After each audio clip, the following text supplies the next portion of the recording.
બોટાદના ઢસા જંકશન વિસ્તારમાં ગૌ સેવા મંડળ દ્વારા વર્ષોથી ચાલી સેવા પ્રવૃત્તિ અંતર્ગત પશુ પક્ષીઓ માટે વિવિધ પ્રકારની મદદ કરવામાં આવી। ખાસ કરીને ગાયો, આખલાઓ અને કૂતરાઓ માટે નિયમિત રીતે ખોરાકની વ્યવસ્થા કરવામાં આવે છે।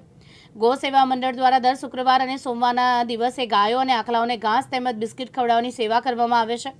આ સેવા ઘણા વર્ષોથી સતત ચાલતી રહી છે। ચોમાસાની શરૂઆતના સમયમાં કૂતરાઓ માટે ખાસ લાડવા બનાવીને ખવડાવવામાં આવે છે, જેથી પશુઓને પોષણ મળી રહે। સ્થાનિક લોકોના જણાવ્યા મુજબ આ સેવા માનવતા અને પશુ પ્રેમનું ઉત્તમ ઉદાહરણ છે। ગૌ સેવા મંડળના કાર્યકરો હંમેશા સેવા કાર્યમાં તત્પર રહે છે। ઢસા જંકશન ગૌ સેવા મંડળ દ્વારા સતત ગાઉને નીણ અને આજે કૂતરાને લાડવાનું આયોજન કર્યું છે। સતત આ 18મું વર્ષ પૂરું થયું અને દર શુક્રવાર સોમવાર ગાઉને નીણ નાખવી છે અને આજે લાડવાનું આ વરસાદ થઈ ગયો એટલે લાડવાનું આયોજન કરી અને અમારે નીણનો કાર્યક્રમ હવે પૂરો કરવી છે। જય ગૌ માતા। અને આ જે લાડવા ટૂંકમાં વિતરણ કરો છો તે દર વર્ષે ટૂંકમાં વિતરણ કરો છો? દર વર્ષે 17 વર્ષથી આ 18મું વર્ષ છે। 17 વર્ષથી તમે લાડવા ભલે કૂતરા અને અબોલ પશુઓને ટૂંકમાં ખવડાવતા છો, પણ આ ટૂંકમાં વર્ષમાં એકવાર ખવડાવો છો કે દર અઠવાડિયે ખવડાવો છો? દર વર્ષે એકવાર ખવડાવો છો કે કેમ? દર વર્ષે એક વખત લાડવા ખવડાવી છે અને 6 મહિના 7 મહિના સતત નીણ નાખ્યું છે રેડિયર ગાઉને, કૂતરિયાને, ટોટલ જીવને। અને આ લાડવા ટૂંકમાં અંદાજે ટૂંકમાં કેટલા મણ ટૂંકમાં લોટનો લાડવા બનાવતા છો તમે? લાડવા 10 મણ માલ છે।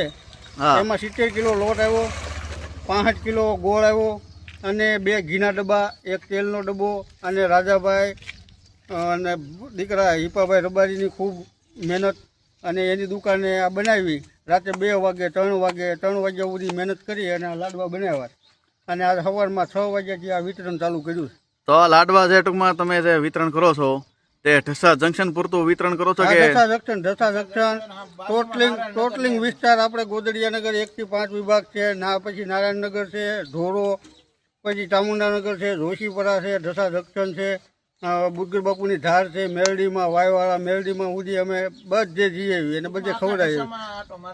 આ તમે જે ટૂંકમાં આમાં ગૌ સેવા મંડળના સભ્યો ટૂંકમાં જે સેવા કરો છો તે તમે કોઈ પ્રકારના પૈસા લ્યો છો કે કેમ છે? જેનો ફાળો આવે એ પ્રેમથી સ્વીકારી લેવાનો, કોઈ આગળ માગવાનું નહીં।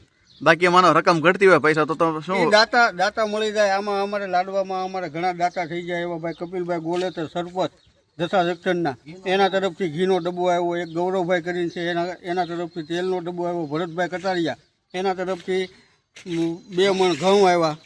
ભરતભાઈ કટારિયા 2 મણ ઘઉં, બીજો અન્ય ટૂંકમાં કોઈ એમાં આવી રીતના દાન પૂન બધાનું આવ્યું છે અને આ આયોજન કર્યું। ટૂંકમાં અલગ અલગ ટૂંકમાં માણસો ટૂંકમાં દાન કરે છે ઢસા જંકશન અંદર? દાન કરે છે। મુસ્તાક ને ત્યાંથી 1 તેલનો ડબ્બો આવ્યો, મુસ્તાકભાઈ ઘંટીવાળા।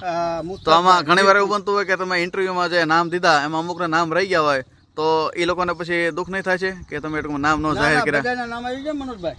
આસિફ રાવાની, દિવ્યાંગ ન્યૂઝ, ઢસા, બોટાદ।